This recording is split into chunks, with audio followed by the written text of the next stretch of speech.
S&P 500 futures are. Just absolutely flat. Dead in the water. Exactly.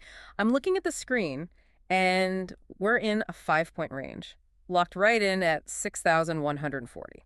And that silence, given the context, is deafening. Usually that's a sign of stability. This feels heavy. The Nasdaq 100 is barely twitching, maybe up 0.1%, Mm. and the VIX coiled tight at 13.8. Not yet, at least. Okay. Right now, every institutional desk is just sitting on their hands. It's a classic holding pattern. Okay, let's unpack that, because usually this kind of quiet is just boring. Today it feels different, like the pressure just dropped before a storm. That's the perfect analogy. We're entering what the strategy team is calling the week of reckoning. Sounds dramatic. Look at the calendar. It's Monday, January 26, 2026. We are exactly 48 hours out from the first Fed decision of the year. Which is arguably the most important Fed meeting we've had in, 6 months? And we're walking straight into the big tech earnings gauntlet. It's a double whammy. Investors are paralyzed by two massive questions. First, is the Fed going to stick to this higher for longer narrative? Or are they to blink? And second, the big one. Can AI software revenue actually justify the insane hardware spend we saw in 2025? Right, we spent billions on chips. Show us the money. So today's silence isn't peace, it's fear. It's the calm before a fundamental storm. All right, let's look at the pre-market movers. Even in the quiet, some things are stirring. NVIDIA is down 1.4%. And that's significant. We're seeing real profit-taking. The reports on the Blackwell 2 architecture suggest... Supply chain normalization. Exactly. And to a normal person, normalization sounds good, right? Yeah. Factories working, ships moving. Yeah, but on Wall Street. It's a dirty word.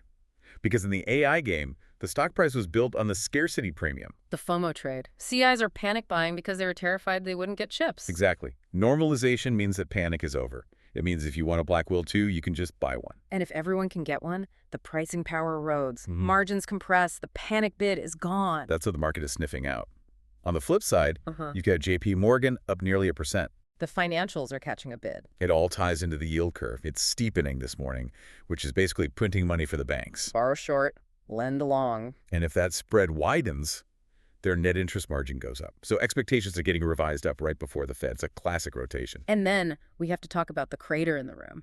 Intel. An absolute disaster. They're down 17% pre-market. It's an active disaster. Their guidance on the new AI chip line wasn't just weak. It shows they're losing market share in a growing market.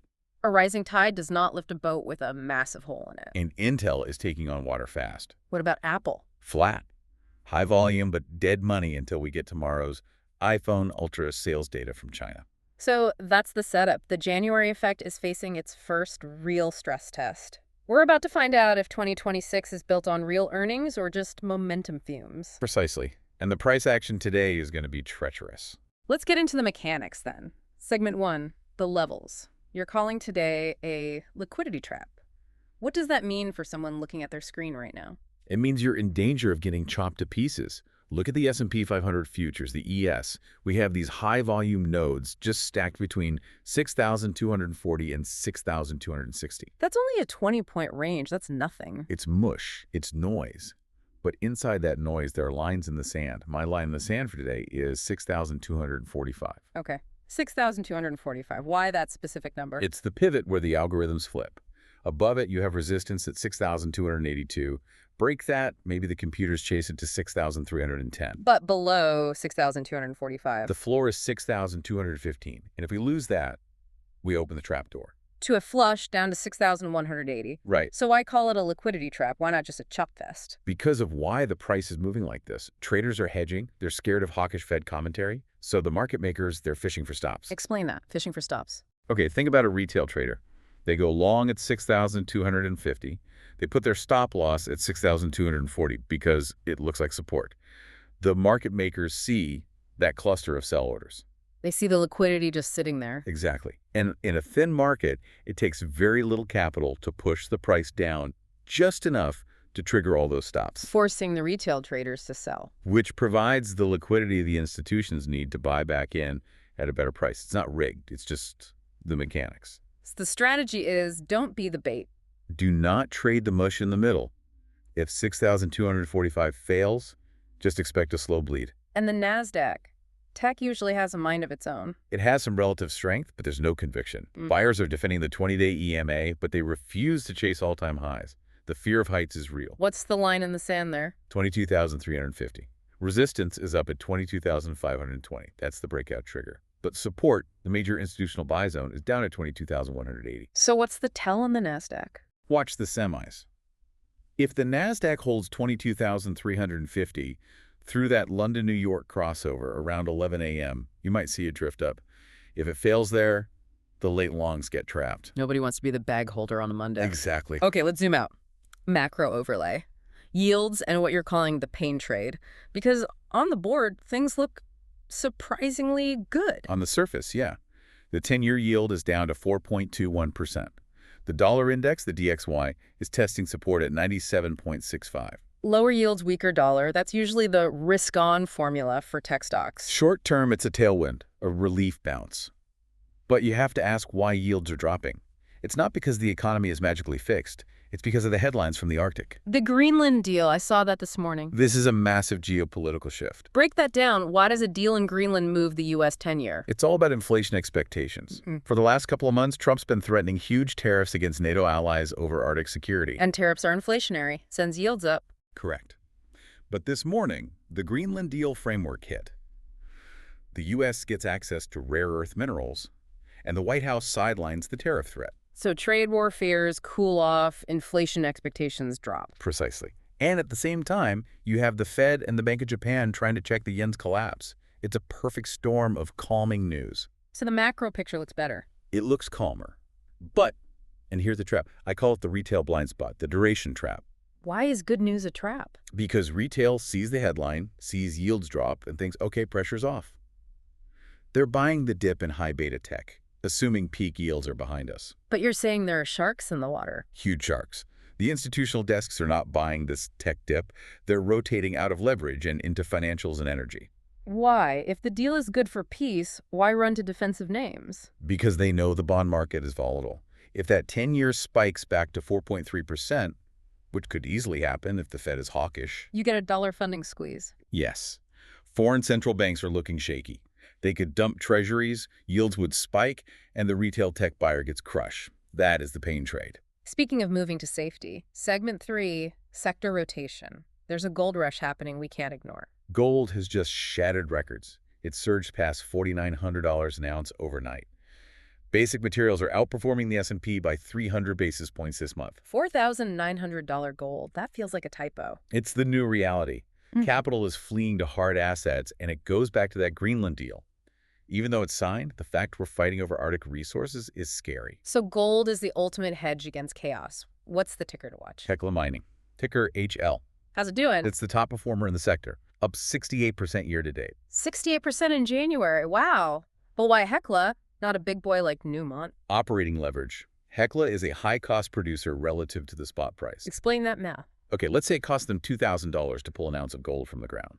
When gold was at $2,200, their profit was only $200. Thin margin. But now gold is at $4,900. Exactly. Their costs haven't tripled, but their margin just exploded from $200 to $2,900. Every dollar increase in gold flows straight to their bottom line. Leverage on leverage. It is. The bull case is a break above $14.20. If it clears that, you're looking at a blue sky breakout. And the bear case? Failure at $10.80. That would be a sell the news event on easing tensions. But for now, the chart is vertical. Okay, that's the defensive play. You mentioned financials earlier. What's the play there? Charles Schwab, ticker SCHW. Schwab. That feels like a boring, old-school pick. And that's exactly why it's working. It's the poster child for the AI to value rotation. Everyone owns NVIDIA. Nobody owns Schwab. But Q4 net income was up 34% year over year, plus a massive buyback. So the fundamentals are actually there. The cash flow is real. And it's not trading at 50 times earnings. The bull case target's $137. If 105 resistance flips to support, that's a 30% trade. Bear case? $96, Yeah. earnings base. If it drops below that, the whole thesis might be flawed. Okay, let's circle back to tech. You called NVIDIA a canary in the coal mine. I did. Look, the weekly chart on NVDA is still bullish. I'm not calling it top in the AI era. But the short-term signals, they are flashing red. What are you seeing? Divergence. Price is making new highs, but momentum is making lower highs. And specifically, there's an order block support level at 108 tiers. 108 tiers, that's the line. If NVIDIA loses 108 tiers, it can trigger a 10 to 15% correction in the entire Nasdaq. It's that simple. If the champ gets knocked out, the whole ring collapses. So what do the bulls need to see? It must reclaim $124. That's the 20-day EMA. It has to get back above that to invalidate this AI fatigue narrative. AI fatigue feels like we've been fighting that narrative for a year. And this week, with earnings, is where we settle the argument.